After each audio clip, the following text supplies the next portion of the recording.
Hello, hello. Can you guys hear me? Please confirm in the chat as always. Awesome.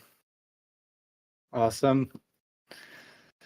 Cool. Welcome everyone to the Star Atlas Town Hall number 42.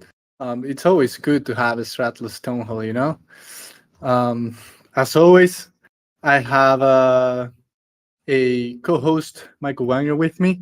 Today, I actually we were in a call with Michael right before this one, just going through everything that we were going to share during this town hall.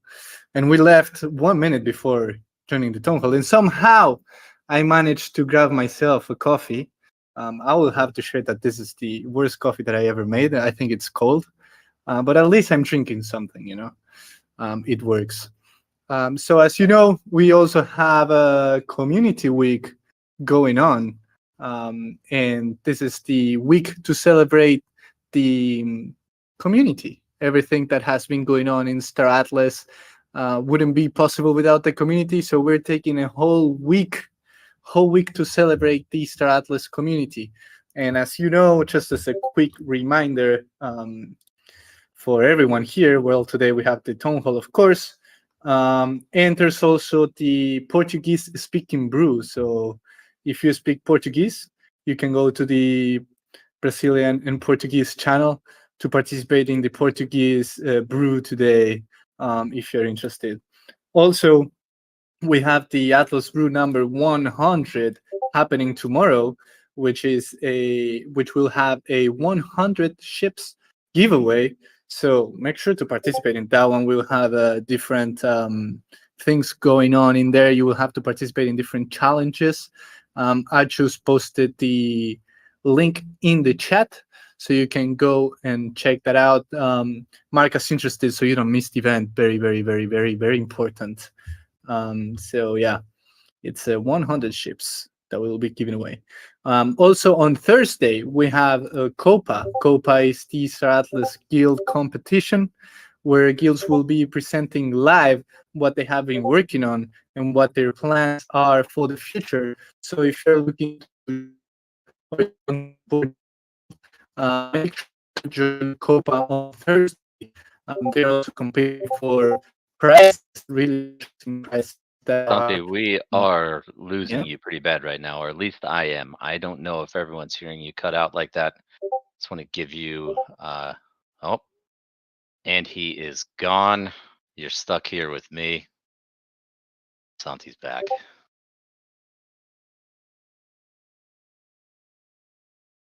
I'd just like to thank you all for joining the town hall today. It was a wonderful session. Hope you enjoy the rest of your week, and we will talk soon.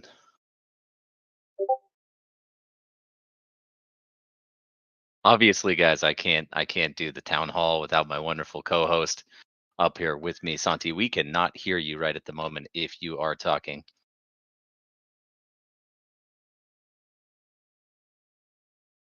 And I'm just going to sit here in awkward silence. Could never possibly fill Santi's shoes with the soothing tone of Santi's voice running through our introduction, our main topics for the event today. One thing I will say is we do have an incredibly awesome event lined up.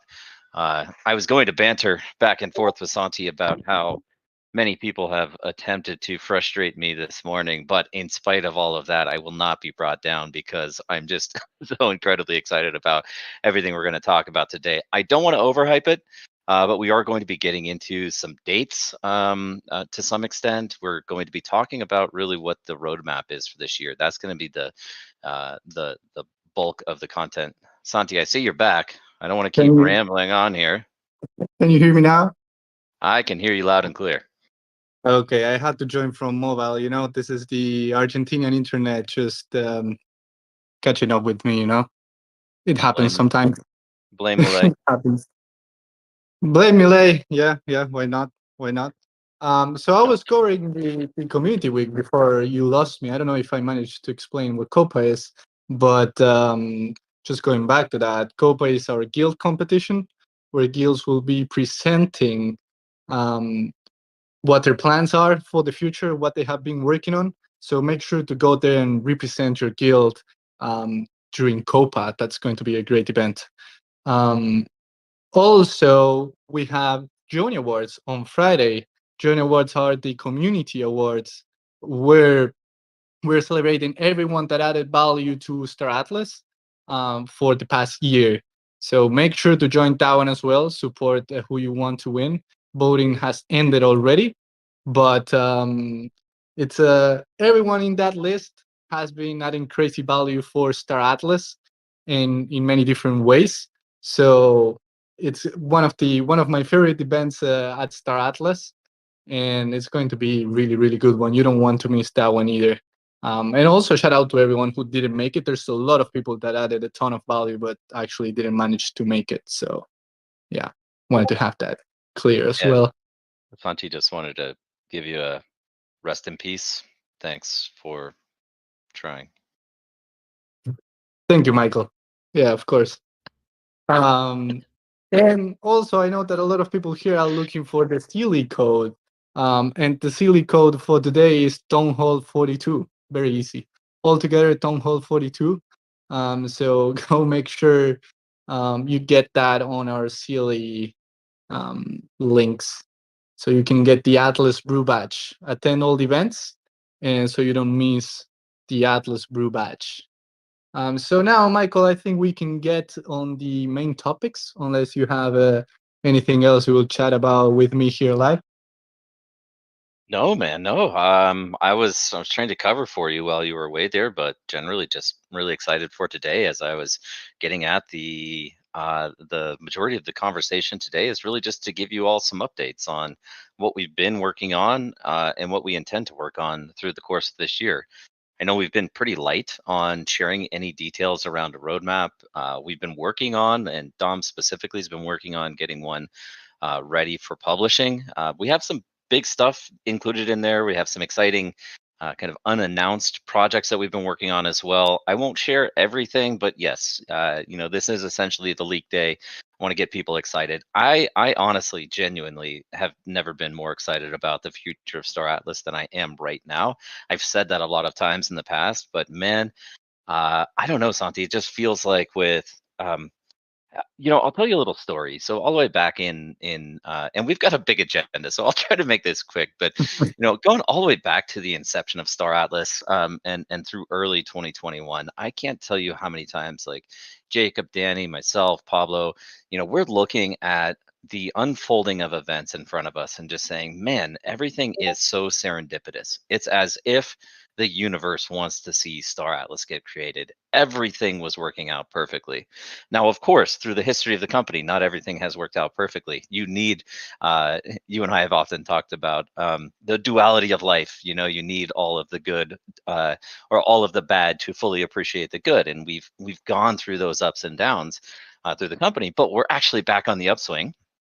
And that's what I'm getting at is we've kind of cycled all the way back around to this state where I feel like, man, the serendipity is in front of us. Everything is playing out perfectly once again, and all of the stars are aligning in front of us. And that's where I feel like we're at right now.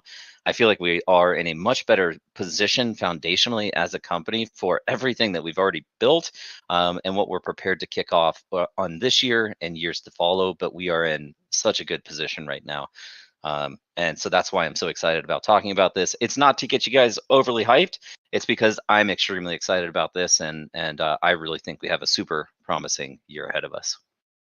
Yes, sir. Yes, sir. I echo all that, and also the duality of life. That has been a conversation between Michael and myself multiple times, more specifically during the tough times. So yeah, it's good. It's good. Yeah. But I don't know, Michael. I think we can get started with some Sage updates, right? Yes, let's do that. Okay, so I guess what I do want to clarify is this kind of roadmap update isn't necessarily going to be in chronological order, simply because I think it would be confusing to do this verbally. Now, when we publish the roadmap, you'll obviously be able to see how all of the different projects across the company integrate with one another and see the timing of those releases. But given that this is a verbal presentation of timelines, I'm going to contextualize it in the form of each individual project that we have in development. So that is, to say we're talking about Sage, we're going to talk about DAC, we're going to talk about DAO, we'll talk about Unreal Engine, the Crew mobile app, etc. We'll discuss all of these things independently, understanding that there is overlap in when various features or products are going to be rolled out and launched. Okay, so with Yeah, all and disclaimer, Michael, as well. Everything is subject to change. Everything is estimate. yes, I had thank to you. get that in. Yeah, no, I appreciate. We I think we even have it in bold on our agenda, and I completely missed it. Thank you for that reminder. Yes, guys, I've said this time and time again. These are indeed just our best estimates. If everything rolls out as expected right now, these dates would be accurate. However, as we know, this is a rapidly shifting environment. So we're doing our best to give you timelines, but please understand these are not promises and these are not guarantees that anything is going to happen in this exact fashion or timeline.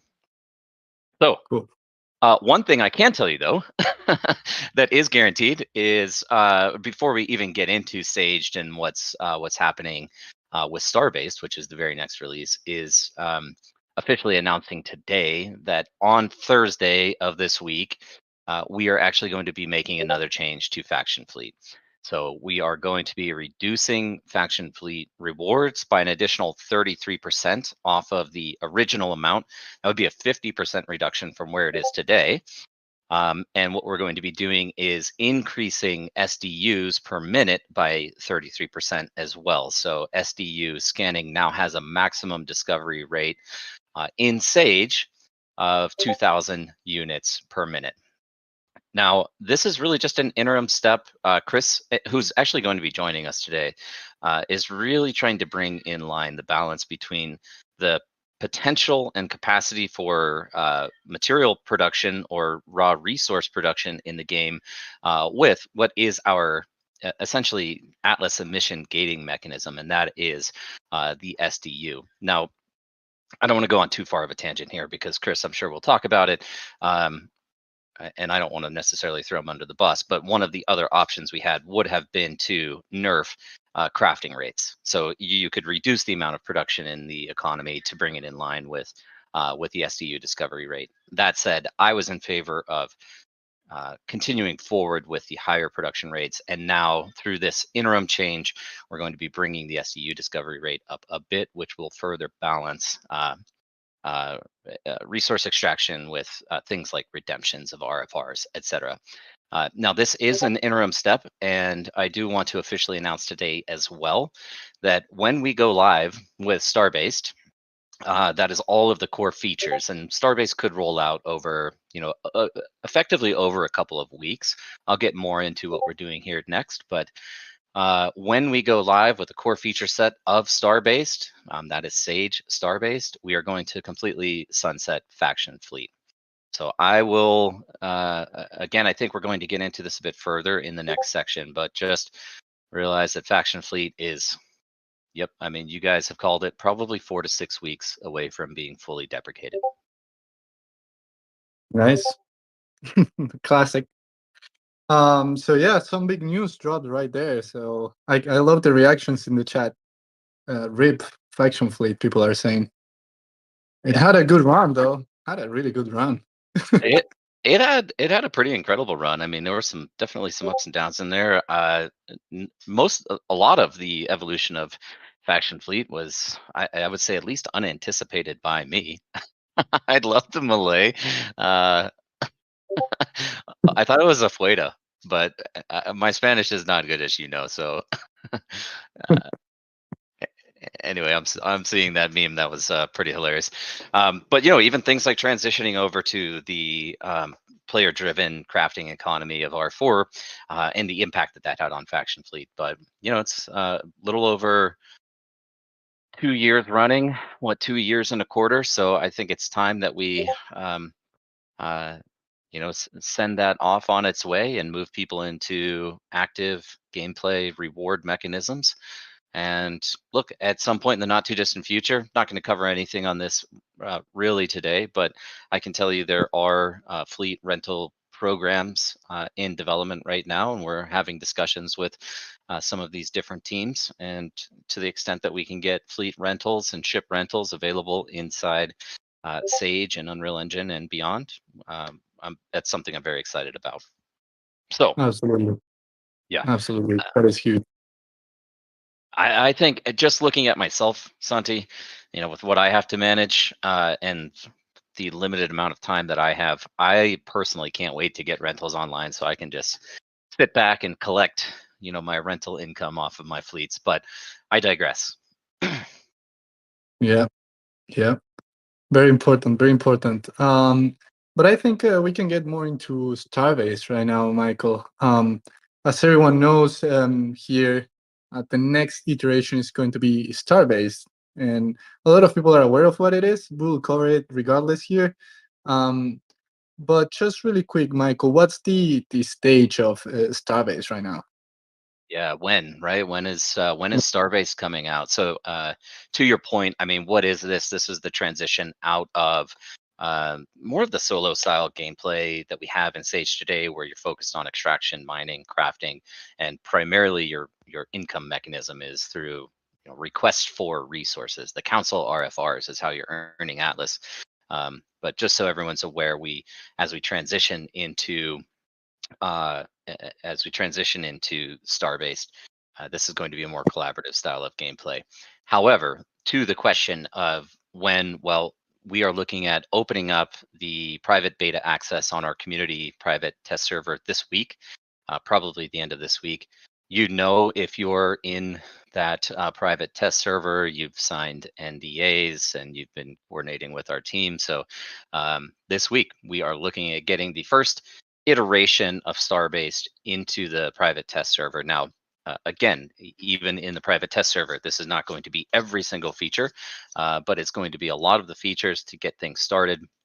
One thing John wanted me to mention, that's Xcode, is that we're looking at gamifying this a little bit. John, I have a few ideas. I don't think I got to share with you this week, but ways where we can create challenges, which is essentially each of the factions competing to complete and upgrade, say, 3 different star bases in a particular order with race conditions to do so would be a fun thing. Now,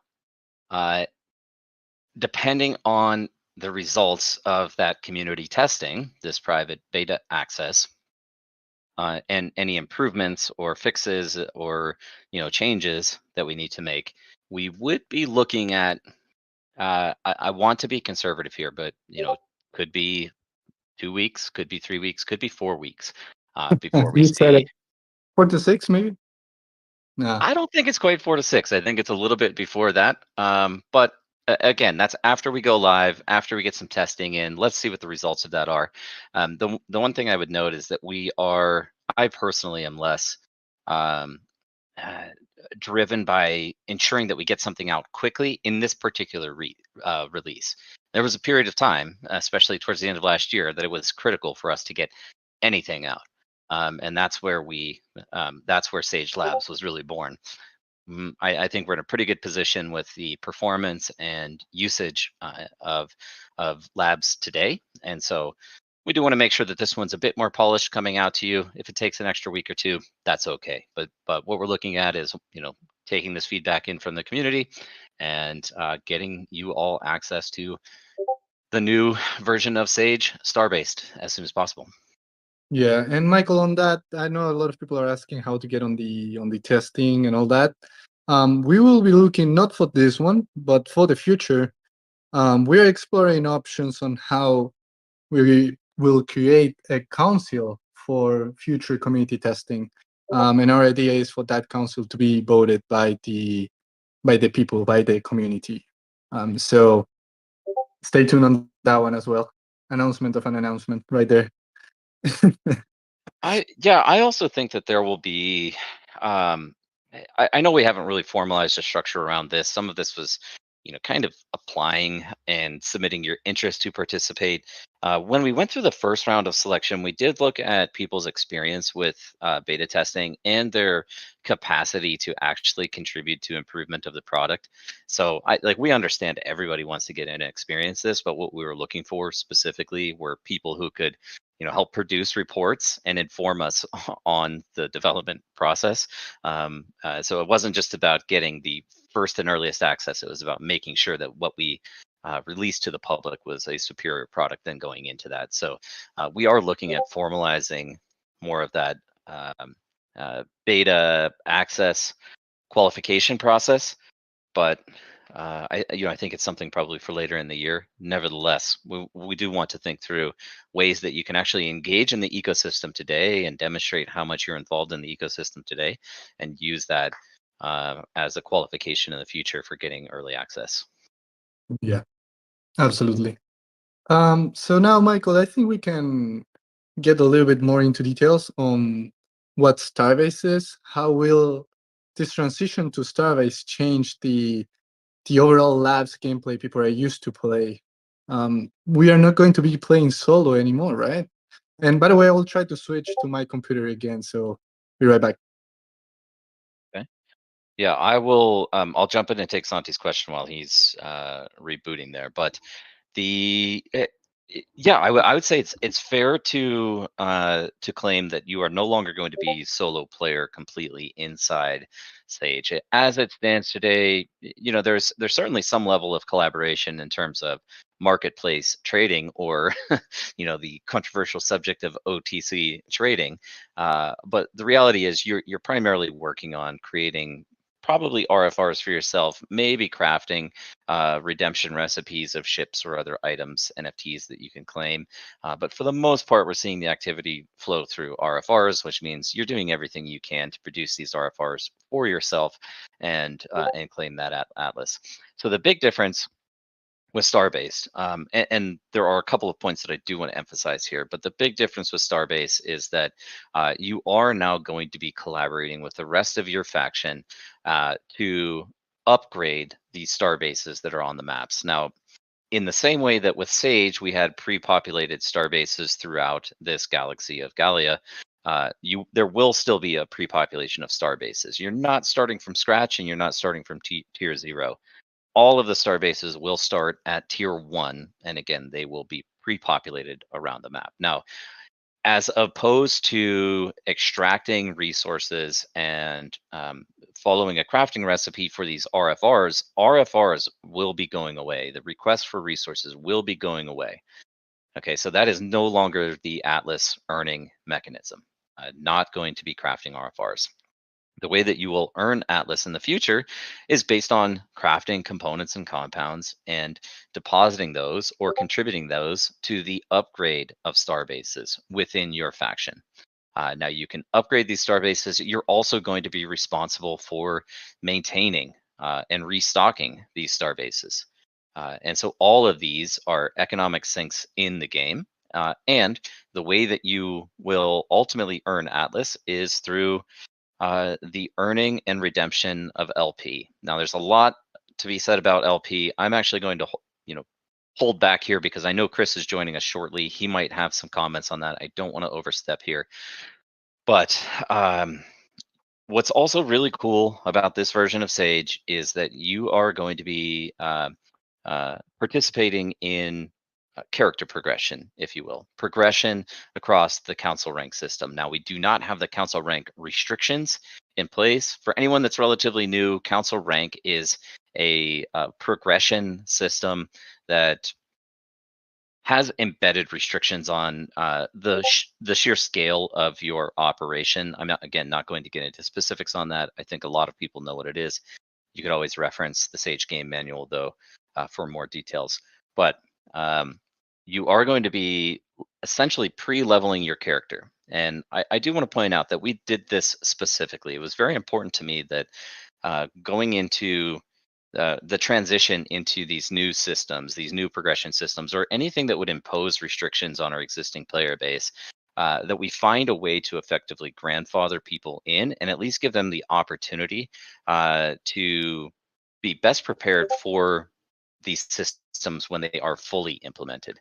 That is to say, not everybody knew when they bought ships that there could be some restrictions on fleet sizes or fleet capacity, or how many fleets you might be able to operate.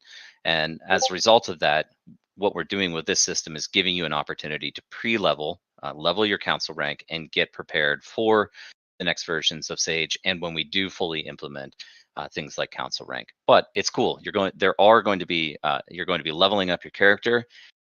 I don't know if I should share this, but in the background, you are actually going to be leveling up licenses as well. You won't see that, but you are going to be leveling up various licenses like mining and crafting and scanning licenses. Yeah, and otherwise working with the rest of your faction to essentially construct starbases faster than the other factions. So let me pause there. I think that was quite a lot. I think I covered everything that I wanted to get into for this section.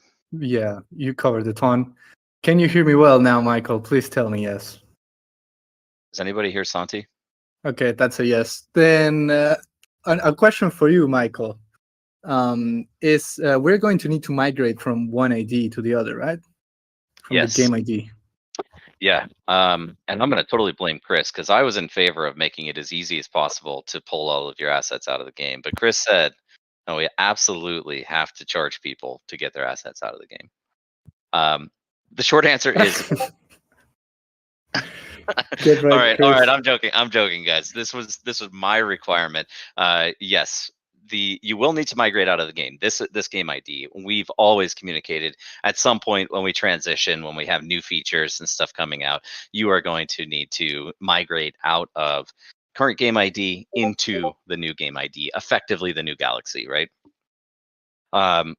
You are going to have to pay your transportation, your fuel costs to move from various starbases where you have materials and resources right now back to the CSS. There is no way around that. Now, what we are looking at doing, and I don't have exact certainty on just yet, but what we are working on doing is after Sage Starbase goes live, at some point we will modify the mechanics in the previous game ID, the current game ID, and make it so that you can warp unlimited distance with no warp cooldowns. And yeah, I think that's it. Just unlimited distance, with no cooldown. But you are still subject to paying the full warp cost. We're just eliminating the restrictions. So regardless, you can exit the game ID quickly and conveniently, but you will be subject to the full fuel cost. Now, I guess the last piece of alpha before we transition over here is you've got a couple of weeks. So if you want, you can start positioning yourself right now for this transition that you know is coming in the future, which, I'm not going to fully lay out the strategy for you, but again, exit and entry into Sage is through the CSS. I'll leave it at that. And Chris, Cool. I'm sorry. I love giving you a hard time. I don't know if I'm allowed to talk yet, but it took a lot of self-control not to.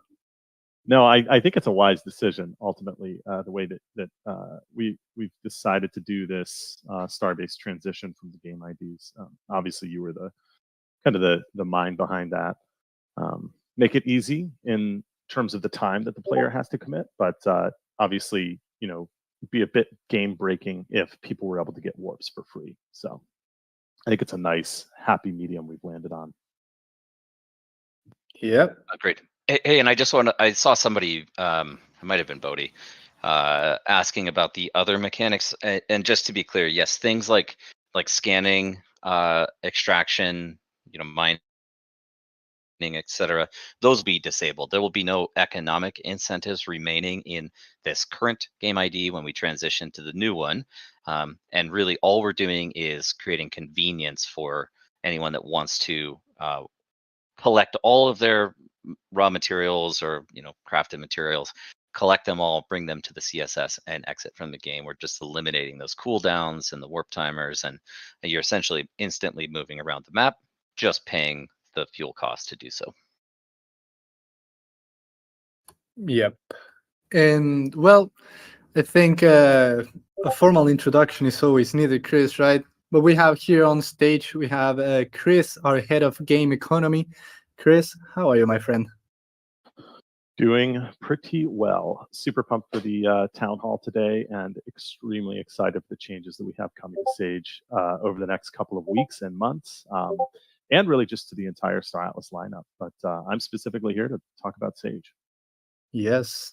And with that said, we can get a little more into the details. I'm sure that all the people here are waiting to learn more about how the economy inside Starbase is going to work. So let's chat a little bit about Starbase and the economy. So how do you think that is going to change the economy in your eyes from where we are at now to Starbase? There are obviously a bunch of mechanics that we're adding and different gameplay loops of different ways to interact with the game, and potentially some kind of intra-faction competition, which would be really exciting. But there's also inter-faction competition, and that's through the way that Atlas is going to be emitted. Probably the most significant change that we're going to see in Sage is the Atlas emissions curve, just completely fundamentally changing. Right now, Atlas is emitted at a constant rate. If you've got a ship, then it's going to emit. There's no competition for that Atlas. If you don't put an effort on a day in score, as long as your ship is topped up, you're going to get Atlas. Honestly, the same could be true. The same could be said of Sage right now. You get an RFR, you're going to be able to turn it in for Atlas.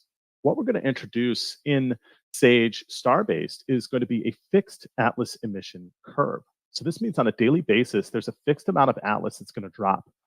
Now, for your guys' reference, I think this is an important piece of information to give right now. It'll probably be around 4.5 million Atlas per day. So you can imagine, take what we're at right now and decrease that to about 4.5 million. Remember, we will have deprecated score, and Sage will be the only Atlas emissions in the Star Atlas ecosystem. Now, I said there's competition. As you earn LP in the game for performing specific actions, you're going to end up getting, you're going to have kind of an earned LP for the specific day, and we're going to compare that earned LP to all the other LP that was earned in your faction on the day, and we're going to give you Atlas on an epoch time period.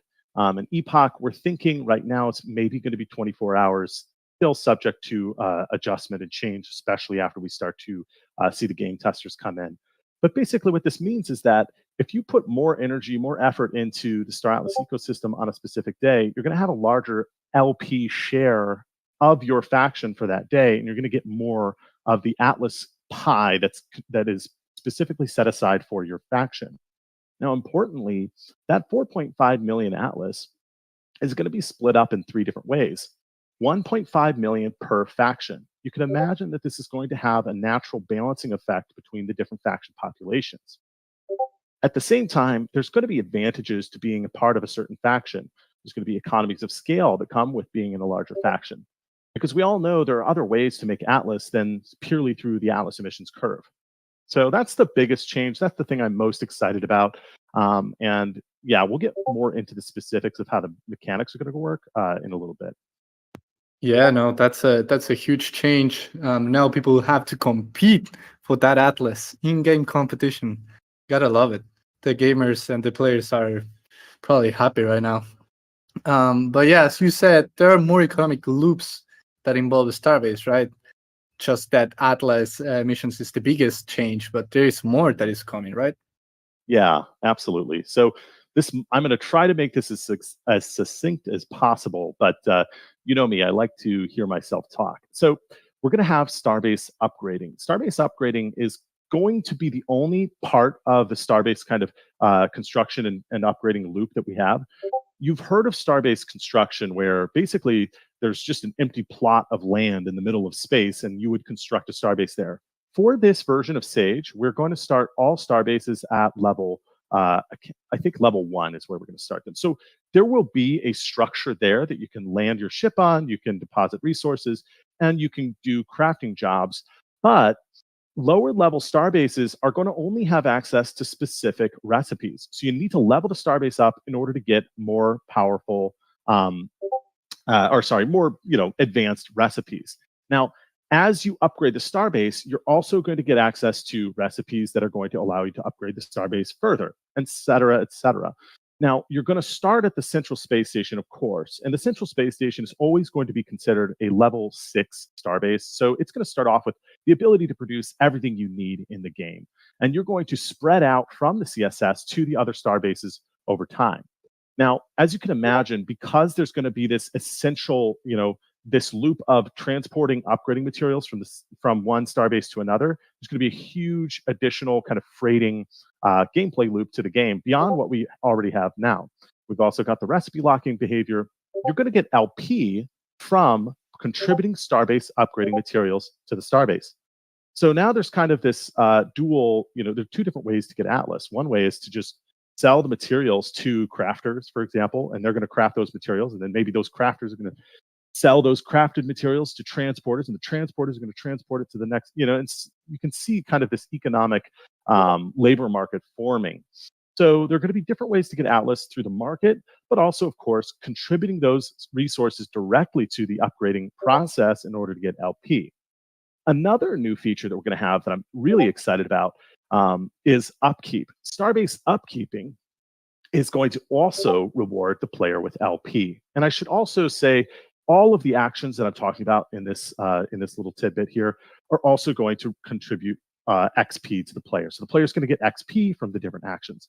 XP is resulting from crafting, mining, traveling, doing almost anything in the game is going to get you XP. And I'll get a little bit more into that in a second. So Starbase upkeeping is similar to upgrading in that, first of all, it's a community-wide activity. So with upgrading, when you guys see the Starbase upgrading recipes and the upkeeping requirements, your jaws are going to drop because they seem incredibly high. Now, what we've tried to do, there are some Web 2 games that have done this. I think we're probably one of the first Web 3 games to do this, but it's basically a community goal. And you guys are going to have to upgrade the Starbases as a faction. So you can imagine, you know the total productivity of the Sage economy. Now think about pooling all those resources together to try and upgrade these massive Starbases. Okay, so the Starbase upgrading and upkeeping processes are both going to be community driven. It's going to require, coordination and everybody working together in order to keep these things upgraded and upkept. Now, upkeeping is the process of contributing, for now, 2 R4 to the Starbase. One of those is going to be food, and one of those is going to be toolkits. And what's going to happen if the Starbase runs out of food? All crafting processes are going to be paused. If the Starbase runs out of toolkits, all upgrading processes are going to be paused. So you need to keep the processes, or you need to keep the Starbase upkept through both of those R4 in order to keep the Starbase operating. I'm super excited about this process because not only does it kind of really introduce this hyper-realistic game economy loop, right? You can't just, so far, crafting has been relatively, obviously you need to contribute your crew and you're going to have Atlas fees associated with your crafting recipes. But for the most part, the Starbase being there and functioning has been taken for granted. That's no longer going to be the case once we introduce upkeeping. And upkeeping is going to be a mechanic that plays an even bigger role later on once we have Starbase combat and such. We're not going to talk about that today, of course, because that's not in this release. Okay, so talked about upgrading, upkeeping. You're going to get LP from upkeeping and upgrading. LP is called loyalty points because it's loyalty to your faction. You're only going to get LP for actions that result in a positive thing for your faction. So you're not going to get LP if you're out mining, at an asteroid in the middle of space just for yourself. You're only going to get LP if you contribute to the faction. That said, again, you could potentially not participate in either of any of the LP producing actions and still probably make a hefty amount of Atlas in the secondary marketplace. The other type of kind of profile or account locked currency, it's not really a currency because, like I said, it's not tradable. It's locked to your account, is going to be experience points. Experience points are earned for almost everything in the game, whether it's upkeep, upgrading. You're going to get experience points from crafting. You're going to get experience points from exiting a planet when you're done mining. You're going to get it from mining, traveling, anything that you can think of, you're going to get XP for. And that's going to contribute to your council rank level. Council rank is a super involved and complex, the player progression system designed by our favorite game designer and head of game design, Chip. So what this is going to do is, in time, not in this iteration. For this iteration, we're just keeping track of XP. We're allowing players to pre-level their accounts. What it's going to allow people to do is see what their council rank level is, and in the future, council rank is going to give you points that allows you to specifically upgrade certain aspects of your account. So maybe you want to be able to have a bigger fleet, more ships in your fleet. Maybe you want to have higher level ships, et cetera, et cetera. So that's the XP system. Keep in mind that for the most part, it's cosmetic at this stage, but you are actually getting that XP and you're actually earning that stuff. The XP system is going to be a little bit complex in that we have a very wide variety of different players in our economy. So what we wanted to do was we ended up kind of taking almost you could think of like a casual game approach to this, or really, I think this is pretty common in a lot of different collection games and kind of daily games that you're supposed to engage with every single day. We're going to have an XP cap on each day. So what this basically means is that players who don't have the largest ships are probably they should be able to, the way we balanced it, hit those XP caps on the day without too terribly much trouble. And then players with super large fleets that, would probably just, level up instantaneously. We've restricted that to a fixed amount of XP per day. So this is basically just an XP cap. Don't worry, if you've got a big fleet, if you've got a lot of ships, you're still going to level up very quickly. So this is not going to be a concern in the long run, especially since this program doesn't come online until future iteration of Sage. So that's LP, XP. I've mentioned the Atlas distribution already, but on the daily, you're going to earn LP, and you're going to have some daily or epoch LP for your account. Let's say you've earned 100 LP on the day, and your entire faction earned 10,000 LP. Well, that means that you've got 1% of the LP share for that day. The Sage program is going to calculate the distribution of Atlas per player based on the percentage of the LP share that you have. So on a daily basis, again, we're not sure 100% yet if an epoch will be 24 hours or less, but let's just take the 24 hours. You'll get 1% of that 24-hour or that epoch Atlas emissions. So if the Atlas emissions for the epoch were 1 million, for example, you get 1% of 1 million Atlas. Or probably more realistically, 0.001% or something like this. Okay, I've gone through kind of most of the complex stuff. I'm going to hit some of the basic things next, and then one really, really big update that's probably going to shake things up. So, Chris, before you do that, could you mind if I interrupt you just quickly here, and let's tease out that big release stuff just for one question, okay. Because you and I actually have not discussed yet, but the intention, the plan, is that the rewards are divided across the factions, which is to say, if there's I'm pulling arbitrary number, 6 million Atlas total daily distribution across all of Sage, that would be divided across all three factions, 2 million apiece, right? Something like that. Now, any comments on that is really the question, because you and I have not covered it recently. You mean like, is that how it's going to be distributed across the three factions? Because yes. Yes. So your faction, I just wanted to emphasize that your faction alignment is going to determine the epochal reward pool that you're eligible for across the three factions. Yeah, that's right. And like I said, it kind of it acts sort of as a I don't want to call it it's not really wealth redistribution, but it basically gives those smaller guys a slight leg up in the short term, and in the long term, it encourages people who are new players or maybe players from other factions that aren't super committed to their faction to switch over.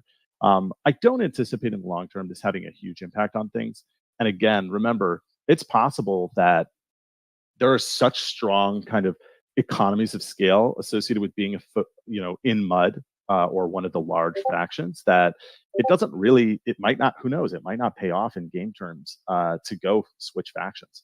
So I think it'll be really interesting to see how that plays out in the short term, especially a couple weeks after we release. So jumping into some of the final notes before I get into that big shakeup, there are going to be 3 new resources. Most of you guys know this: silica, nitrogen, and titanium ore. Now, those are going to replace other items that already exist on the map. So I won't share the exact locations or what they're going to replace, etc. But they're going to replace things that are already on the map. Now, that doesn't mean that anything is going to become unattainable. So we're not going to remove all the copper on the map. We're just going to maybe replace one copper deposit, for example, with a titanium ore deposit. Okay, so 3 new resources, and I think that number here is off. Actually, I think it's 5 new recipes. We're going to have titanium, which is going to be obviously made from titanium ore, toolkits 3 and frameworks 3. And these are just basically more powerful, kind of more efficient versions of toolkits 1, 2 and frameworks 1, 2. And these are going to be used, these are going to be built out of titanium. And then we're going to have aerogel, which is made from silica and nitrogen. And aerogel is going to be combined, I believe, with crystal lattice, just kind of winging it here. And that's going to create field stabilizers. And field stabilizers are one of the primary inputs to Starbase upgrading. So those are kind of the new recipes, new items that are going to be available for trade on the marketplace, a whole new set of game loops to engage in. Are we not getting Astroglide in this update? I don't think so, Michael. I think we're going to hold off a couple more releases for that one. Okay, so the big, I don't want to make too big of a deal about this, but steady, Chris. Steady. Everybody is all up in arms about the SDU emissions, and we know that this has been an issue. As everyone knows, SDU emissions, as they currently stand, are a gating mechanism for the Atlas currency. We don't want uncapped SDU emissions because that means uncapped Atlas emissions. So Atlas emissions would get out of control, no good for the currency. So what we're going to do is we are going to, first of all, shut down the RFR redemption recipe. Remember, RFRs are kind of a temporary fix in order to transition from where we were with Sage at launch with the raffle or the Golden Carnival mechanic, and where we want to be once Starbase releases with the fixed emissions curve that is distributed based on LP. So what we're going to do is we're going to remove RFRs. And you might be saying, well, what the hell? Like, RFRs are the only sync for SDUs, especially considering once we do this Starbase transition, we're going to remove all the other redemption recipes like the Thimble Air Bike. So it's just going to be game mechanics. And eventually we're going to add in, obviously, ships will be craftable in game, but that's going to be a much more complex, involved process. Okay, so your question is, where are SDUs in this picture? SDUs are one of the primary ingredients in Starbase upgrading. Each Starbase upgrading tier requires SDUs. That said, what we're going to do is, because Atlas emissions are now fixed, we don't have to worry about runaway SDU emissions. So we're going to uncap completely SDU emissions, and we're going to have them required proportionally to the increase in the uncap. We're going to have them required in the upgrading recipes. So that should, in the long run, in terms of the volume, balance out SDUs, but obviously has consequences kind of in the short run of uncapping those SDUs. Now, obviously, up until this release, SDUs are still operating the exact same as they did before. They're still capped. Of course, on Thursday, we're going to have a slight adjustment. That's partially actually for us to run a sort of an experiment, see how things shake up when we do uncap those, adjust the cap from 1,500 to 2,000. So this would be an opportunity for us to see what things look like. And then once we transition over to the new game or Atlas mechanic, that's when we're going to kind of see that big shakeup in the SDU emissions. So we felt that was an important feature to keep everybody in the loop on. We kind of went back and forth, and I'm ultimately happy with our decision to let you guys all know that that's something that's going to happen. So SDUs will continue to have a major role in our economy. And the value of them in terms of their economic value will not change, right? They're still going to be essential to earning Atlas, and they're going to still be essential to the economy. Obviously, relatively speaking, their scarcity relative to other resources, that is going to adjust. And that's actually a positive thing. That's an intended effect. We don't want SDUs to be so out of whack compared to the other assets in the game. Okay, my long explanation is over. Hopefully I didn't bore everyone to sleep, Santi. Chris, you know we love listening to you, man. We love listening to your updates. But just in case people are wondering, okay, that was a lot of information. Don't worry, we'll have you covered with some summaries for when we release Starbase and prior to that. In fact, Jose is already working on a really, really good Medium article that summarizes everything that is related to Starbase and all the changes that are coming. So don't worry about that. But now, Chris, you covered most, if not all, of the new economic mechanics that are going to be in Starbase. But any tips you can give to players? What does a player need to have in mind to actually do well at Starbase? Well, I do think because there's no longer this like guaranteed RFR to Atlas ratio, you do have to be more mindful of making sure you're focusing on something that you're specifically positioned to do well in. So this is the concept of comparative advantage, making sure that you are you're considering your fleet, what ships do you have available, and making sure that you're participating in the correct part of the economy. Now, that was always true, but I think it's more true now with this new Atlas emissions schedule and the LP system than it was before. So that's kind of the first thing. In any free economy, prices are going to be fluctuating in Sage, and it's up to you to try to fill the holes in the market because there's going to be opportunities that arise, and really that's where players who are the most savvy are going to get an edge over those who are not savvy. Ultimately, we're all about competition and developing a healthy, robust, time-proof economy is all going to come down to using the power of the free and open market to our advantage. So not really, anything too specific there in terms of recommendations, but yeah, I think it's just going to become even more kind of important that you are paying attention to what's going on. And then in the future, when we release combat and all these other new mechanics, it's going to become every single time more and more important. Nice. So you heard it, guys. Get those spreadsheets ready. Get that data flowing. Exactly. You're going to need that new ChatGPT model that came out for Sage Labs. Yeah, absolutely. And Chris, how excited are you to have new economic levers now? At this stage, the list of levers is getting so long that I don't know how I feel about it. I am excited. I think I sleep easy at night knowing that our economy, we have so much control over it. A lot of people early on in Web3 were really, really scared of, like these assets are permanent, and if you screw up, there's no way to come back. And you guys have seen us make mistakes or maybe be in situations that were suboptimal, and we've been able to adjust them, come back from them through clever design, but also through these things we call levers. What I'm really curious about is how the levers will develop as we see this new release come out. When we released Sage initially, I think there were probably like 42, 45 levers.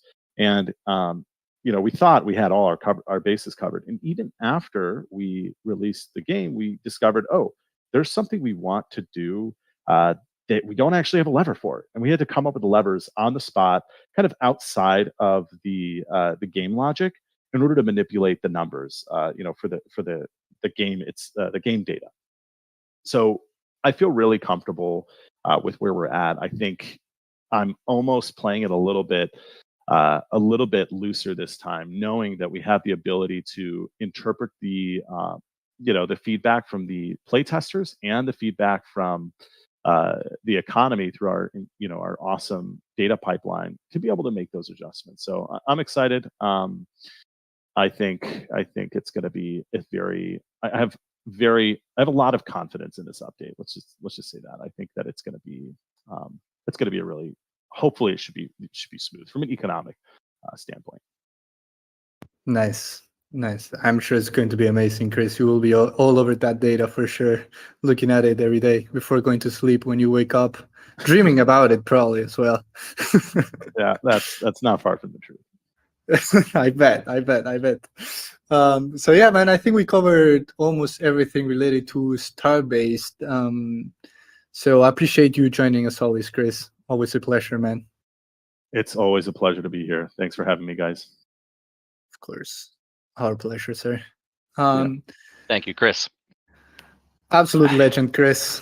He's working on so many things, man. Definitely fan favorite. Hey, I wanted to jump in quickly, guys. First of all, we've only gotten through the very first part of our town hall agenda, so I know there's a lot of questions out there. We are getting to some of these still. Hopefully you have time. I think it's probably going to be another hour, maybe a little bit less. We might move more quickly through some of this stuff. With respect to claim stakes, just because I see a lot of questions out there, we are making no changes to faction claims right now. Our objective is to transition out of the passive style of gameplay as we have more feature development and utility for the active style of gameplay. Of course, we do want to reward more active gameplay, more so than passive gameplay. Now, faction fleet, that was a stopgap measure that held us over, as we talked about at the beginning. It's been a couple of years already. The time is now to transition out of that and make sure that people that are actively playing and engaged in Sage are the ones that are benefiting the most economically with their ships.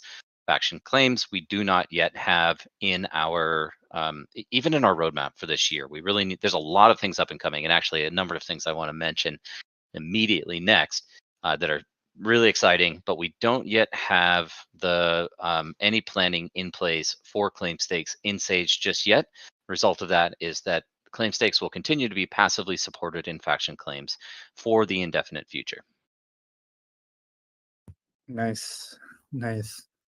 So yeah, as Michael was saying, we'll try to leave some Q&A for the end, but we are not even at half the agenda. So Michael, I think we should keep moving here.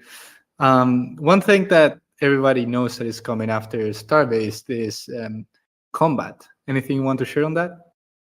Yeah, well, not really. I guess, yeah, that the next feature in development once we roll out Starbase is to include combat systems. Now, this may or may not be, just as a fair forewarning, may or may not be accompanied by yet another transition to a new game ID. This might imply you have to withdraw your assets, withdraw your items from the Starbase version of Sage and transition into a new one. I don't know yet. We actually don't know yet. However, combat would be the next system that comes online. When we bring combat out, I believe we would also be looking at modifying Starbase, upgrading to include Starbase construction chip. Could maybe correct me there if I'm wrong. However, I do believe we're looking at construction of Starbases when we get started on, or when we introduce combat. Of course, naturally, you're going to be able to destroy Starbases as well. What this implies is that we now have evolving borders and evolving territory control as various Starbases and regions are captured from, or destroyed or defended from one faction and another. That's about it. Cool. That's going to be the very next thing we focus on. Who knows? Could be 4 weeks, could be 8 weeks. I'll go outside of the conventional 4-2-6, but I can tell you that we already have some work completed on it. So it's just a question of building out things like the front end and getting fully integrated, getting that tested. But again, less concerned because we're just rolling out Starbase. It's going to be an entirely new feature set for you to explore, and we're looking forward to that for the time being. Yep. There's one other thing, actually, Santi, I just wanted to mention, because I know, I think I posted about this, and shout out to Brett on our team. He goes by Buzzek.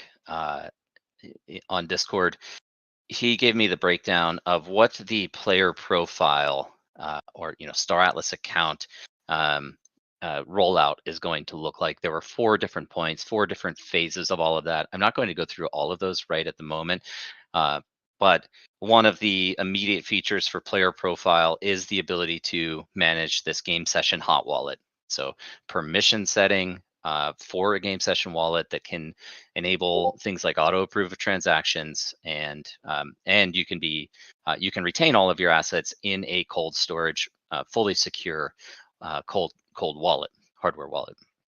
So the idea is you keep all of your assets in a very safe place, provide specific permissions for this hot wallet to take game actions while protecting all of your assets, and let you operate more seamlessly within the game. Now, if this is not out right on the immediate release of Starbase, it would be one of the first features that we get included shortly thereafter. Nice. There are also a couple of other items that we wanted to mention, right, Michael? There's a little thing. I'll let you say it, but there's a little thing that might be coming soon. Well, I'm going to be very vague on this, but some of you are aware that I made a comment about a face melting feature that's going to be coming this year. Just to be clear, that feature is Sage related. It's actually with respect to the next big evolution of Sage in 3D. Not going to share anything more right now, but I will say we are planning on releasing a teaser of what that's going to look like. Just a teaser demo,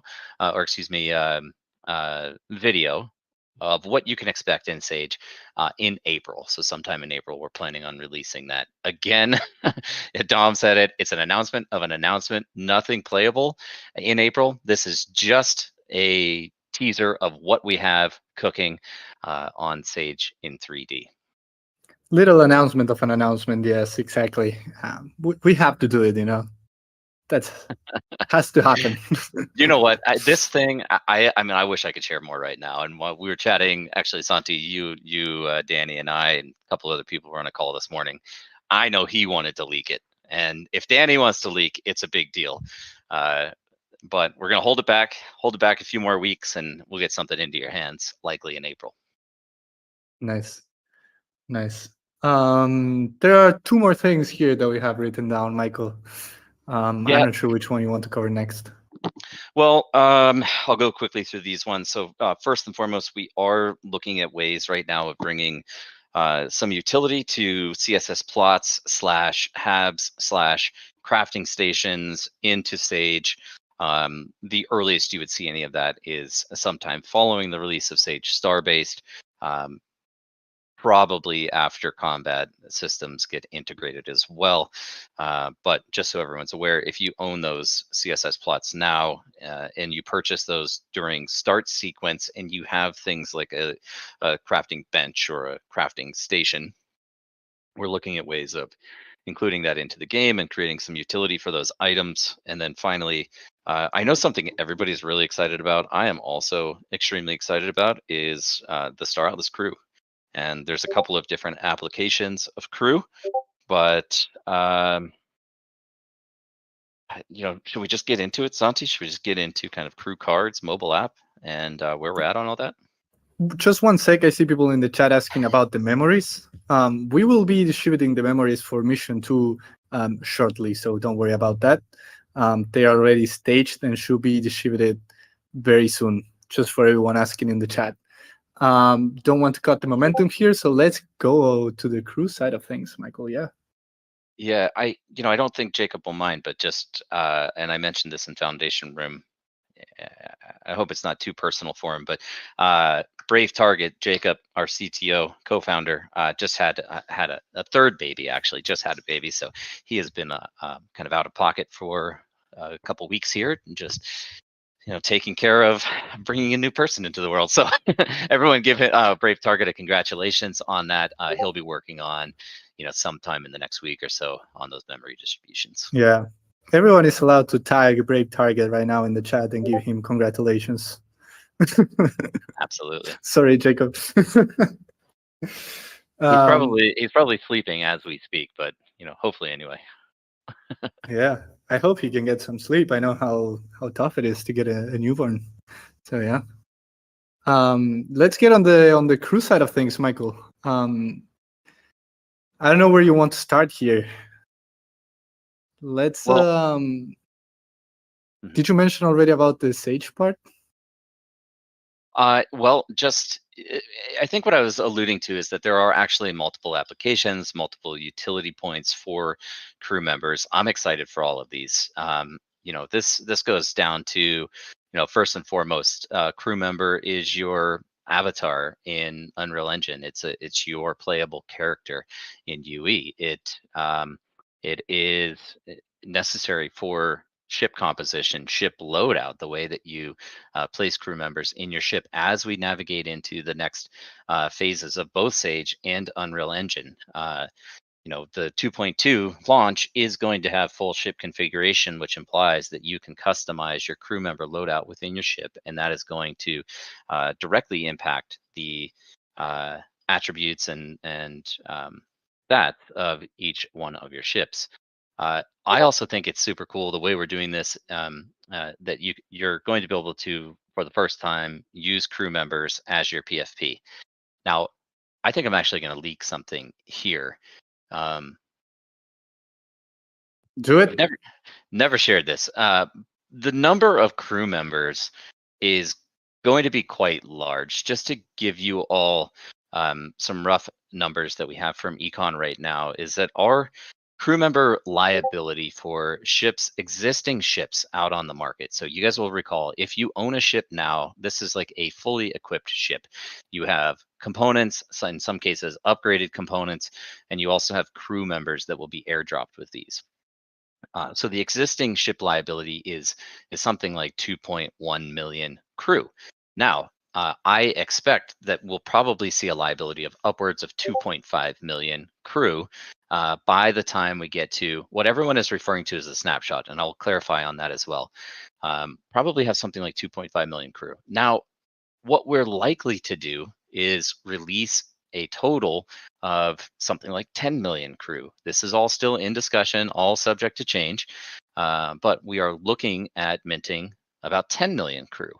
Now, a lot of those crew, the vast majority, are going to be, call it lower class. I hesitate to even say that, but less rare crew members. However, there's a probably somewhere in the neighborhood of 10,000 of those crew will be legendary crew members, and something under 500 will be anomalous crew members. That's the total out of all 10 million crew. These are rough estimates right now. So, you can imagine if you land yourself one of those legendary crew members that can also double as your PFP, that's pretty rare and pretty exciting. And to me, that's actually one of the more exciting components of this crew drop, is just how valuable those extremely rare PFPs and crew members will be in the future. Nice. Of course, we definitely didn't have that in the agenda, so absolute leak here, guys. I couldn't hold back. But, and then of course the other thing is that these crew members are going to be directly utilized within the mobile app. We'll talk about the mobile app kind of at the tail end here. Mobile fitness app, slot in your crew member, go on a walk, run, bicycle ride, level up your crew member. And then of course, given the kind of interoperable, composable nature of our ecosystem, those same crew members can be slotted in Unreal Engine, or ultimately when we get into ship configuration in Sage, you will also be able to slot in your crew members there. Nice. So one thing that we were chatting about, Michael, as well, regarding crew cards and just crew, is that crew members are going to have unique stories, attributes, and stats, right? Is there something you can share about that? Yeah, well, massive shout out to Jose here on this one, because he specifically has been building out this massive timeline of all events, all history, everything that's happened in Star Atlas, and through AI and procedural generation, effectively a form of GPT, we're going to be, as you said, generating unique backstories for every single one of these crews. So yes, 10 million crew, that sounds absurd. Imagine 10 million crew, each with a unique backstory and unique history, unique aptitudes, complete one-of-ones. I don't care if they're common crew or legendary crew, you still have a unique one-of-one. That's pretty unreal, actually. 10 million different crew members, all with a unique history and a unique story. Now, there will be cases. So I see people bringing up Sammy Banks and Toll. These are what we're kind of referencing to right now as replicants. So there is the possibility in the future for multiples, non-unique one-of-ones. So these, I think Anatole right now is anomalous and Sammy Banks is legendary. I might have that inverse. I don't remember exactly. They're going to retain those rarity levels, but they will, of course, be duplicates or multiples of the same unit. Wanted to clarify that. But I think this is just so incredibly cool. Again, it doesn't matter if you get the legendary, it doesn't matter if you get the anomalous. Of course, when you have the higher rarity, you have more aptitudes available to you, better and faster leveling in specific categories.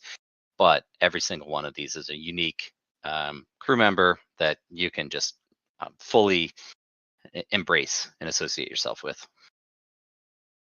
That is massive, actually. Massive. Shout out to Jose, absolute legend.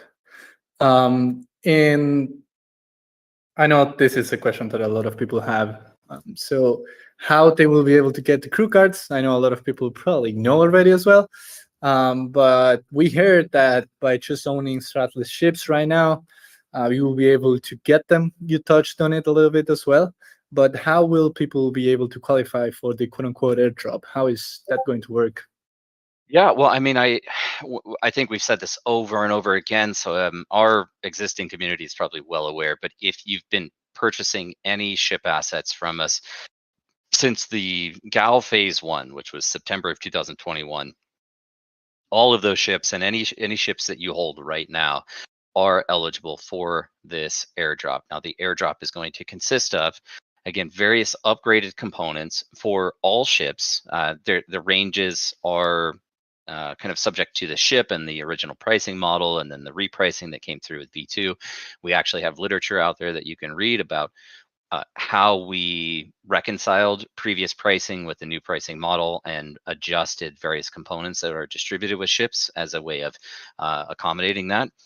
But again, alongside that, all of your ships will be accompanied by crew. Now, in the future, when you buy a ship, when we make this transition, your ship is going to have a tier 0 default component for anything that is necessary to fly it: shields, weapons, warp drive, etc. You will have a tier 0 base component. Those, of course, can be upgraded, replaced, crafted through time.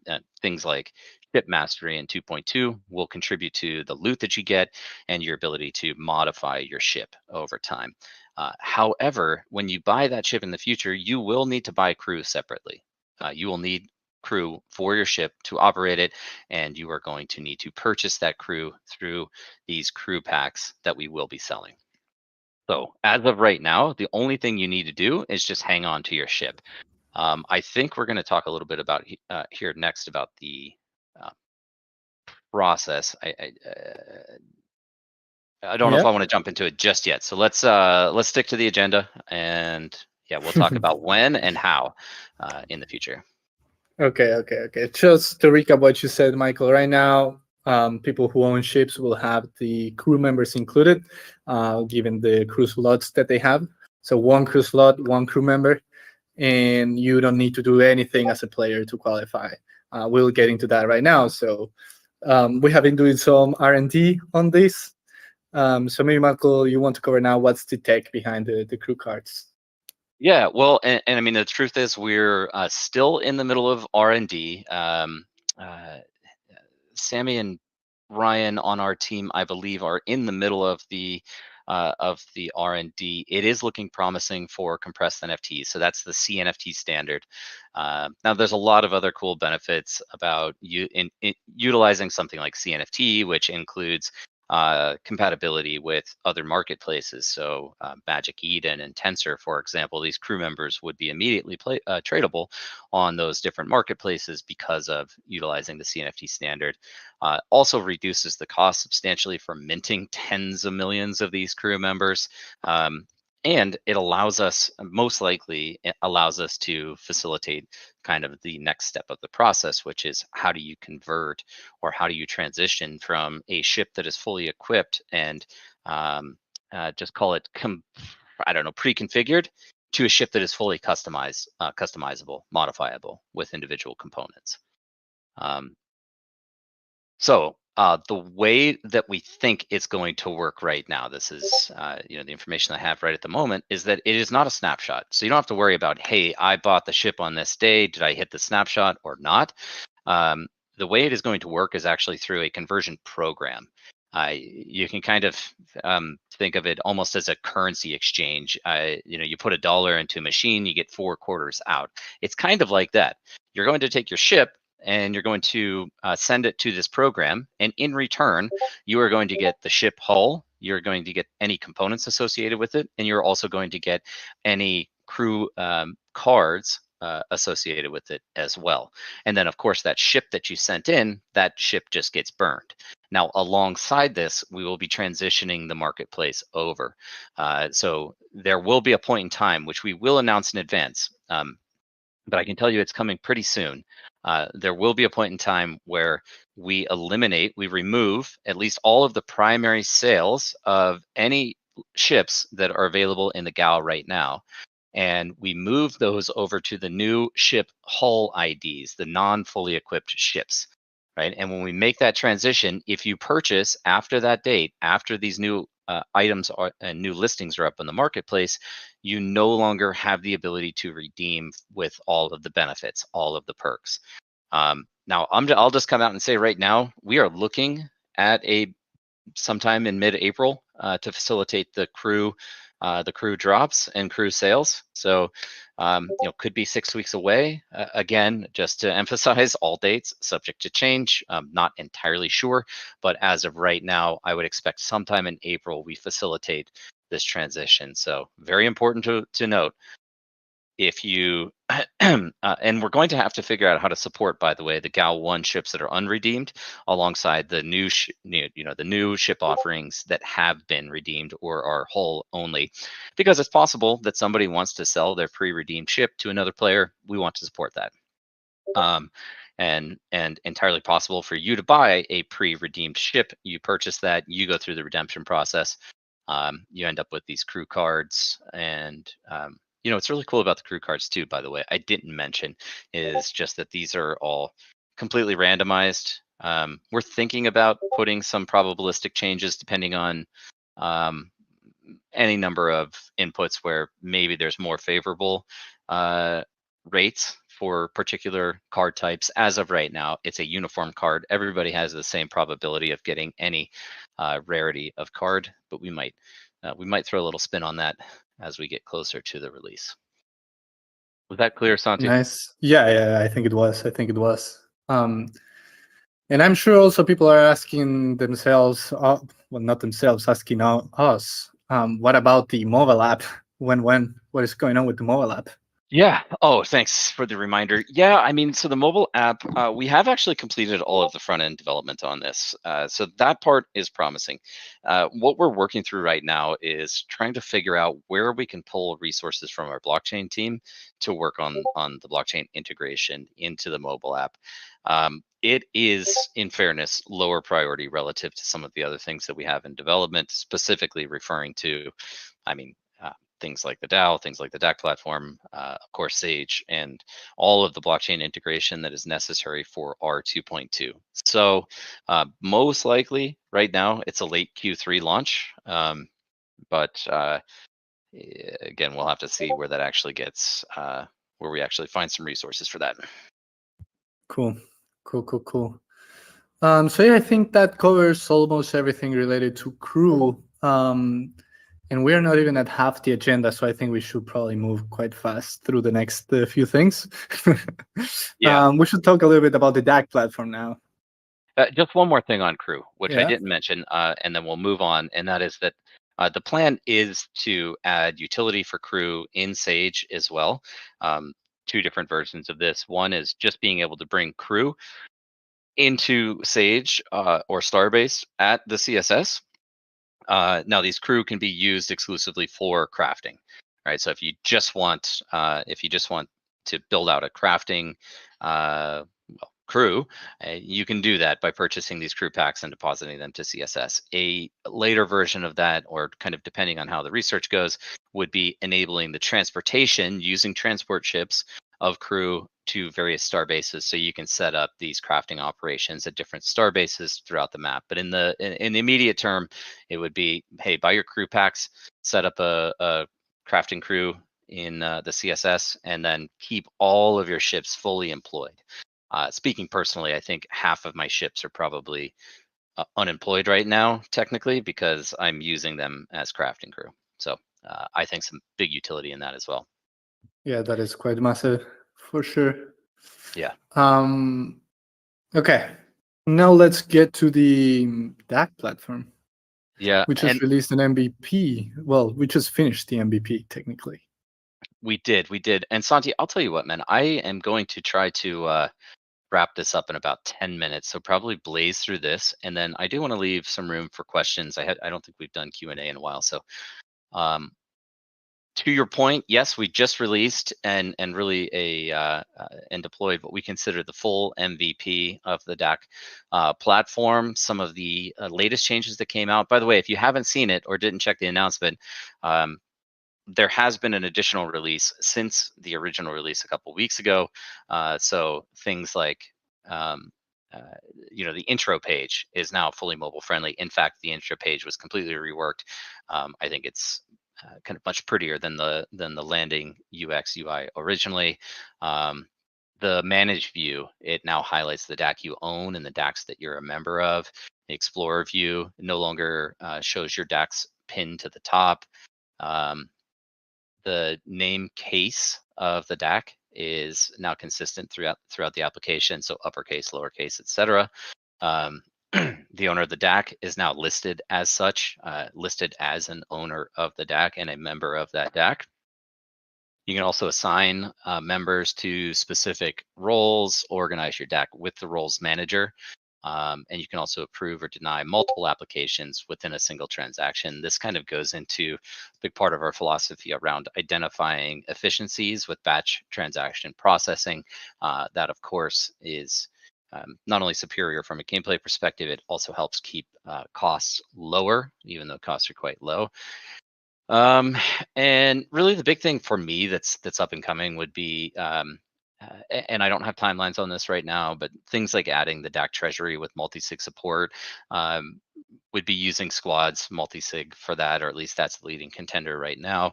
But being able to manage collectively guild resources through a multi-sig wallet, I think is extremely valuable. This kind of also leads into things like borrowing and lending of guild assets amongst members.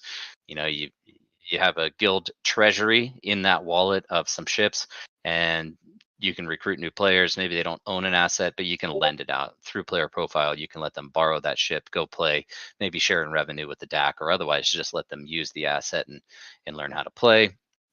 There's been a big request to put socials, so link outs to social media in the DAC description. That's something that's pretty easy that we can support. I think we'll get that added sooner than later. And then again, making improvements to the profile system so that you can actually analyze, view a player's assets when they're applying with you. You can see what they have in their wallet, and you can use that as at least a component in the basis of determining whether or not you want to accept them or recruit them into your DAC.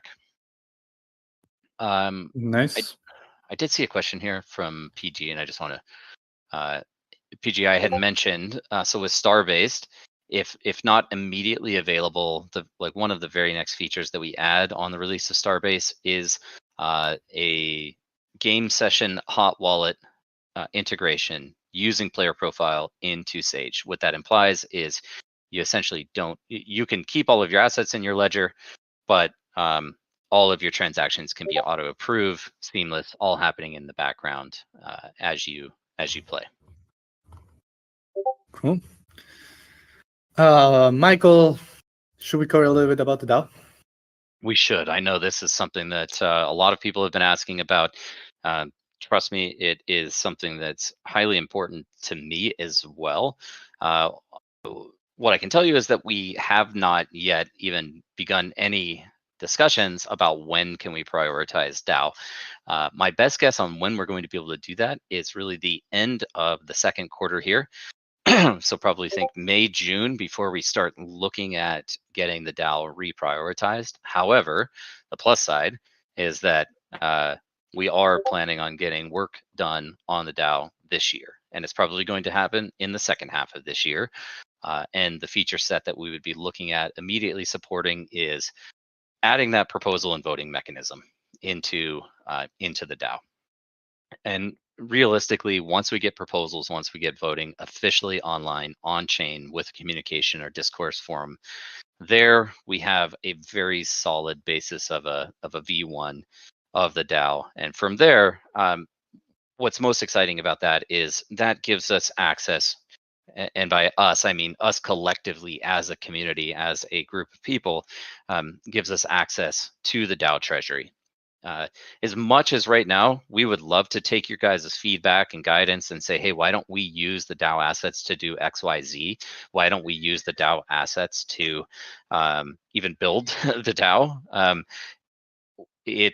I feel that it's a bit inappropriate for us to do that without having the formal process in place for voting and decision making on how to utilize those assets. So the first step for us is get the voting process in place, and then if people want to utilize those funds for various things, well, we fully support that. That could be growing the ecosystem, that could be building out the DAO, that could be building game features, that could be running game jams, hackathons, marketing events, sponsoring conferences, etc. The sky is the limit.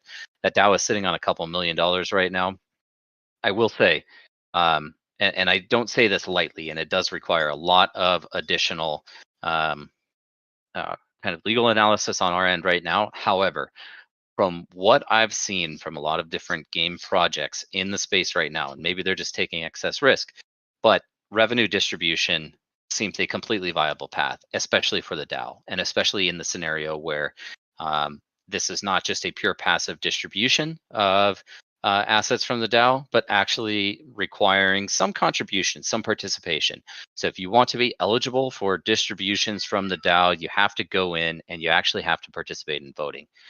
You can't be absent, completely absent, and still see those benefits. But I could see this year a proposal going through that discusses or approves the distribution of some portion of the assets collected through game revenue, which is how we established the entire revenue structure and cash flow streams into the DAO by design and intentionally to capture a value of the GDP, a portion of that in the form of taxation through all time. So as the DAO is collecting revenue, some portion of that could be distributed out to stakeholders. That's what I'm thinking. That's what I'm expecting right now.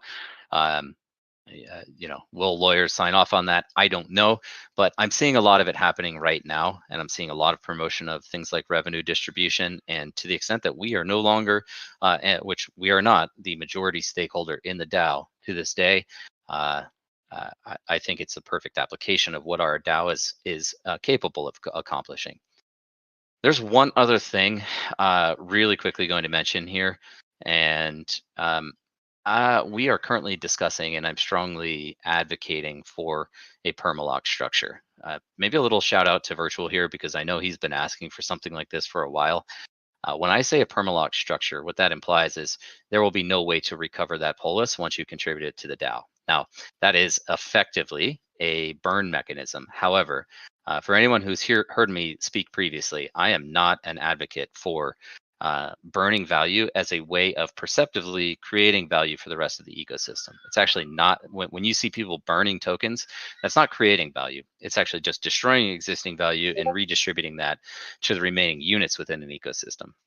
However, if we have a permanent lock structure with some significant multiplier over the 10x that is currently available on 5-year, it is not destroying that value. It's converting that locked value for a significantly higher multiplier. So it actually creates new value into the ecosystem based on that multiplier, not a destruction of value. You can't ever get that polis back. And hesitate to say it, but I mean, it could be something like a 25x multiplier, right? That is arbitrary. Maybe it's a 15x. We have to figure out where we land here. But the idea is that there's some significant benefit. It pulls all of that polis out of circulation, and it gets converted into a lifetime representation within the DAO, including anything, any cash flow distributions that may result from that. So said a lot there. I think we're going to wrap it up on the extra kind of outside features that are outside of game development. These are things that we think about daily. Just a matter of pulling the resources together for it. Nice. So there's the updates for the DAO, everyone. And now what we have left is Unreal Engine. That's a lot also as well. And we have some images as well that we wanted to share with you guys. What should we talk about first, Michael? Maybe the metagravity test? Yeah, well, that's the big kind of the big teaser. Yeah, and to your point, I mean, 2.2. I'm not going to get deep into what 2.2 is. We've covered this extensively. It was presented in the keynote at Breakpoint. You guys know the core gameplay loop is competitive combat racing. We add things like character progression, ship configuration, ship mastery. Those are all fully on-chain mechanics. With variety of multiplayer races. Metagravity is one of the biggest feature kind of developments that will accompany 2.2. And using metagravity, this is the user concurrency multiplayer scaling infrastructure.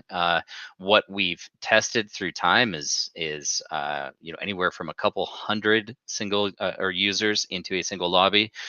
We've provided some demos with 5,000, with 30,000 users in a single lobby. Now, in those cases, these were AI bots that were demonstrating network connectivity and replication. But what we really want to get into is testing this technology out with real players. And we ran that first test.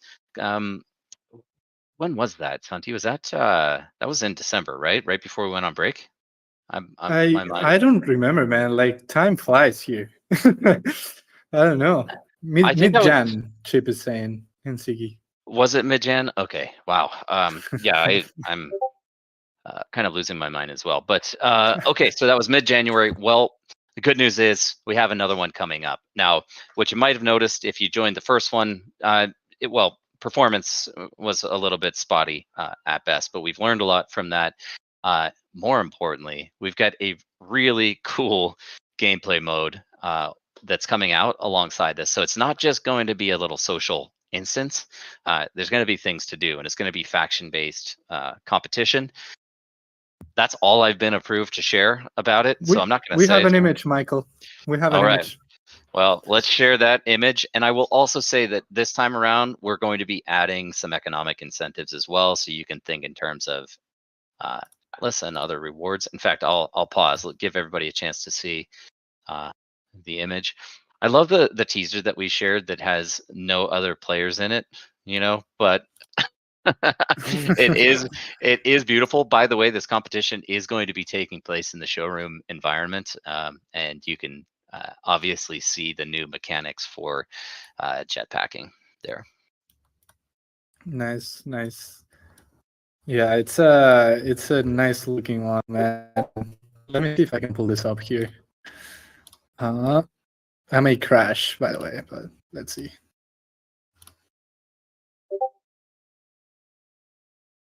Do you see it? I do see it. Nice. Cool. It was quick. You can check it out on sneak peeks as well. So. Okay. This is unrelated, but Danny did just send over a Okay, yeah, you guys have it here. Yeah, sneak peek of the X5 animations. We'll post that a little bit later. Let me just, before we get too far along here, so Metagravity stress test up and coming. Good chance we see this within a couple of weeks. The goal would be to have the next stress test here in March, possible. That goes into April. We are also working around GDC, Game Developers Conference. That's the 3rd week of March. I'll be at with Metagravity, by the way. So we are kind of working around that schedule, but the goal here is to have this next stress test available in March with the Metagravity testing. Ignore my cat there. I think you guys are all extremely familiar with her at this point. Yes, we are. She's perfectly fine. I think she's telling me this thing has been going on too long now, but hopefully everyone out there is enjoying it. Now, kind of wrapping things up here, the economic rewards. So this stress test is going to be targeting up to 2,000 players, concurrent users, in this single lobby. This competition's going to be, again, ongoing between the 3 different factions.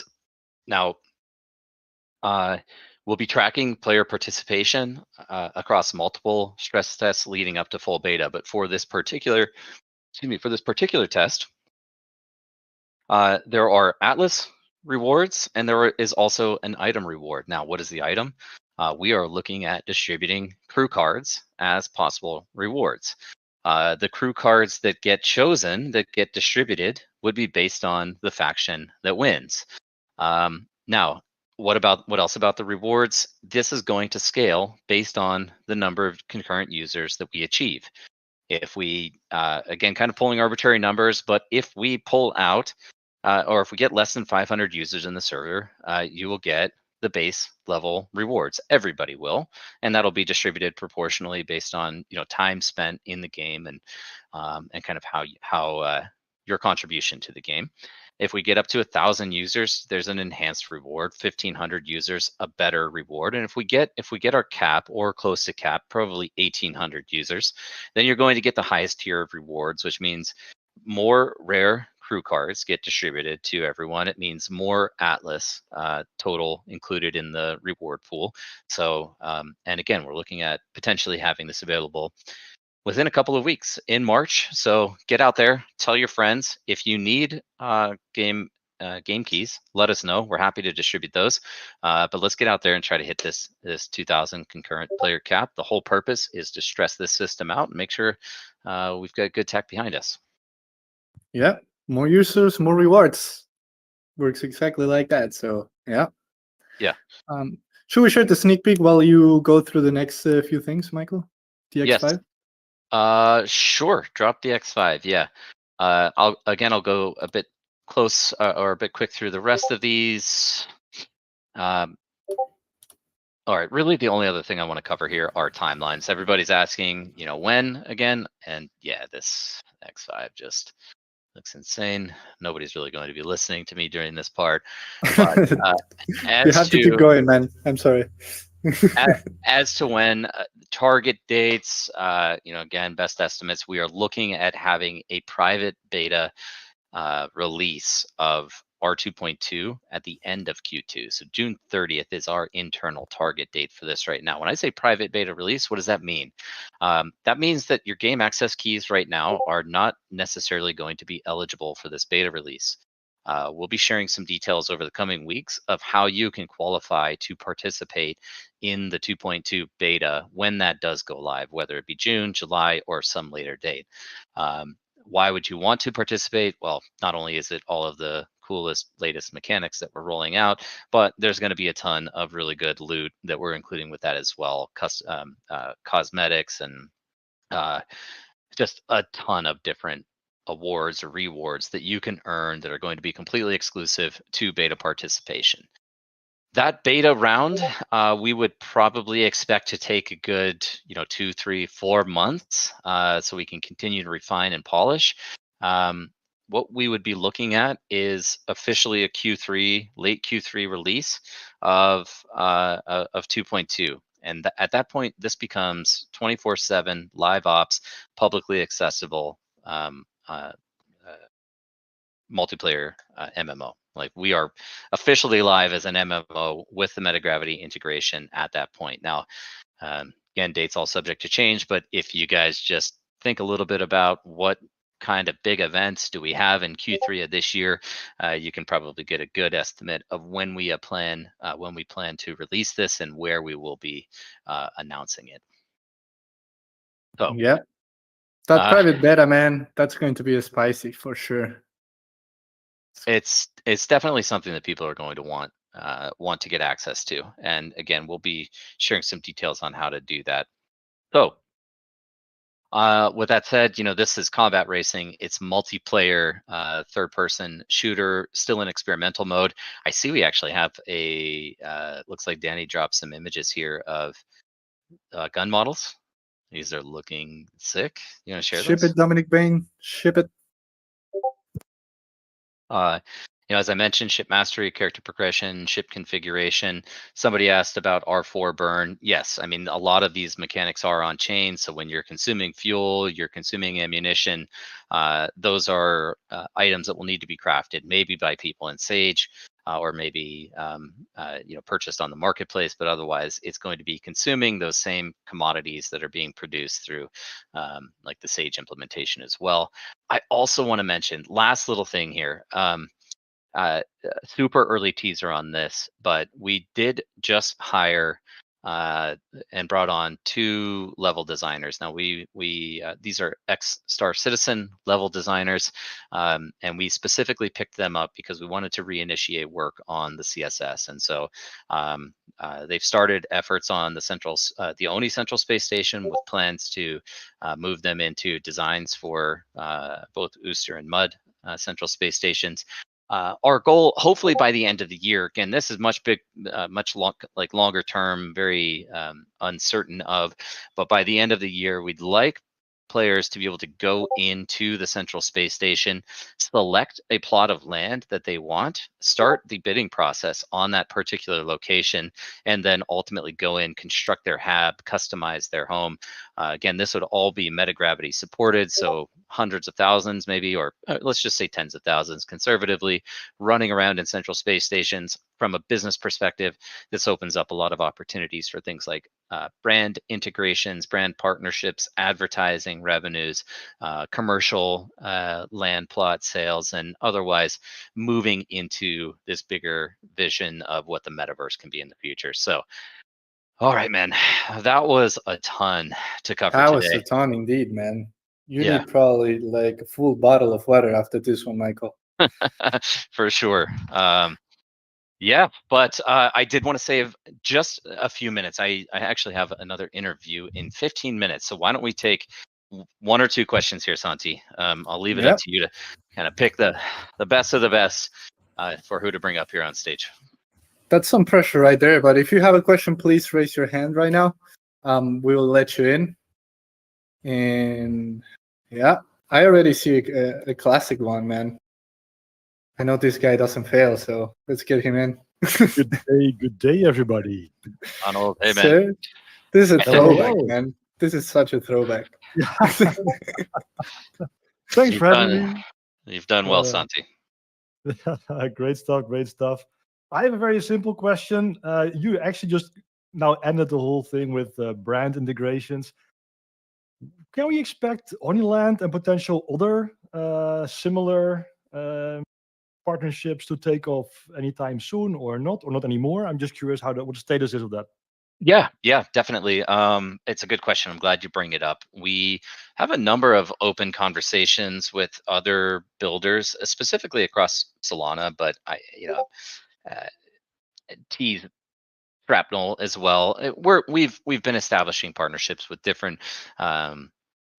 projects across gaming and across Solana to create an opportunity to craft items for their games or their products directly within Sage as one of the crafting recipes. Now, we had to sideline that as we were moving into Starbase development. What that does require is a bit of a restructuring in how we are going to identify through the UX and the UI these third-party crafting recipes. We didn't necessarily want those conflated with the recipes that are specific to Star Atlas. So we're restructuring the menu system in the crafting workshop. I would say shortly after we get Starbase out, we'll probably be rolling out support for third-party craftable items. Cool. Thank you very much. And Cool. really great presentation. Thanks. Thanks, Ronald. Awesome. I'll let one more person in. I invited Selden from Heimdall to the stage. Hello. How's it going? Hello, friend. Hey, thanks for having me up. I'm personally thinking a lot in terms of how can I set up my children and the future on something like this, because as Mike Wagner brought up a long time ago in one of his first videos, this really is potentially the future of work. And so is there a way that with the hot wallet account, the game account, that the character name can be tied there and not against the cold wallet, or potentially the cold wallet have the ability to change the character name in the future?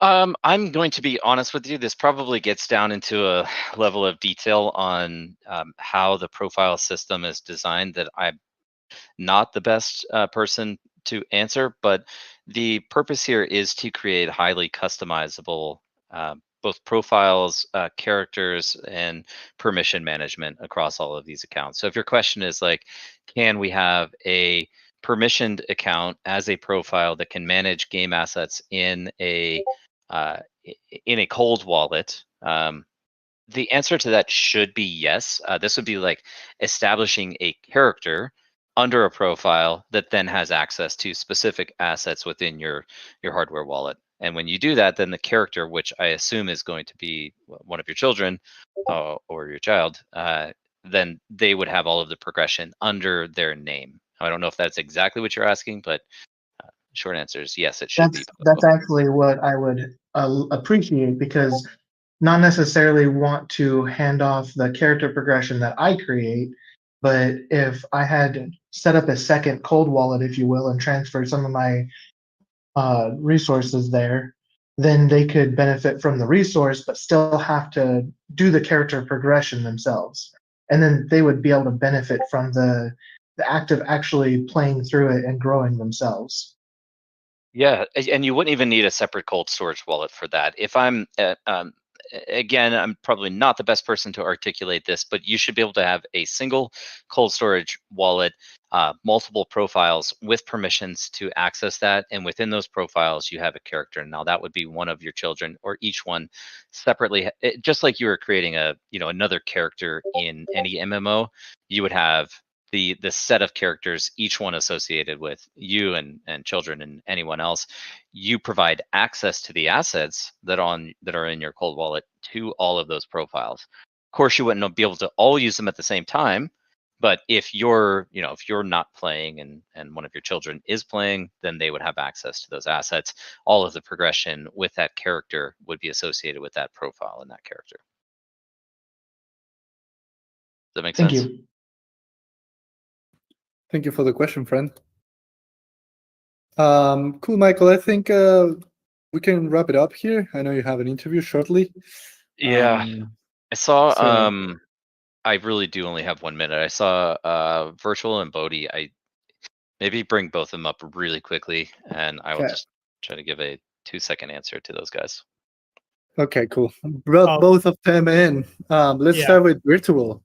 I'll be fast. This is more of a plea for functionality, but with the crew app, will we be able to allocate any XP earned to any type of crew member? Because I know originally it was just racers. Again, I can't actually give you an answer on that one right now because the mobile app is still quite a bit out. The whole idea is that the crew that are in the mobile app, though, are leveling up their racing profession. We're not necessarily doing that because we want to restrict it just to racing, but building out all of the other profession, like skill trees, will take some time. So we focused on racing because our 2-2 is competitive combat racing, and so that's why we tied those two together. Should I dox your cat, by the way, Michael? Please don't. She's highly concerned about OPSEC. Okay. Thanks, guys. Thank you, man. Bodie, man, go for it, my friend. Thanks for the invite. Great presentation. I was just wondering, how is the LP going to be calculated for different assets? For example, if somebody contributes one SDU and someone else contributes one toolkit, how are those going to be weighed? Yeah, I mean, this is really a better question for Chris or maybe even Chip. Yeah, Chris, you want to jump in and take that one? Yeah, so we will be weighting each of the different assets based on kind of their importance. So you're going to get more LP for a more scarce or more difficult to produce asset. Yeah, the simple as that. I will say the upgrading process is going to yield disproportionately more LP than the upkeeping process, just because the upkeeping process is, it's just R4, so it's a much simpler, kind of easy to complete action. Sweet. Thanks, guys. Again, great presentation. Thank you, Awesome. Bodie, Thanks. man. Thanks, man. Awesome. Okay. Man, we covered a ton. Quite wild. That was this was a big town hall. I think we had one we did have one right before we went on break, but this feels good. Hopefully you all enjoyed it. Just a start really to this year, but man, we have so much lined up. I'm super excited about all of it. We'll be publishing the roadmap just as soon as possible. And again, as I mentioned right at the beginning, it's going to outline how all of these different products that we're focused on right now kind of align with one another, and how we're tying them all together through feature releases. But thanks so much, everyone. Have a great rest of your week. Thanks for joining. Thanks for listening in. Santi, as always, thanks for being my amazing co-host up here. It's a pleasure, man.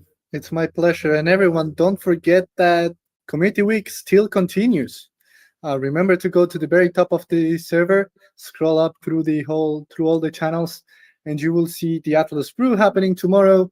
We also have Copa happening on Thursday and Joni Awards on Friday. So make sure you don't miss that. But that is all. Thank you, everyone, for joining the Town Hall number 42. And Michael, always a pleasure to be here on stage with you, man. Indeed. Power to the people. Stick it to the man. See you guys. See you guys. Bye-bye.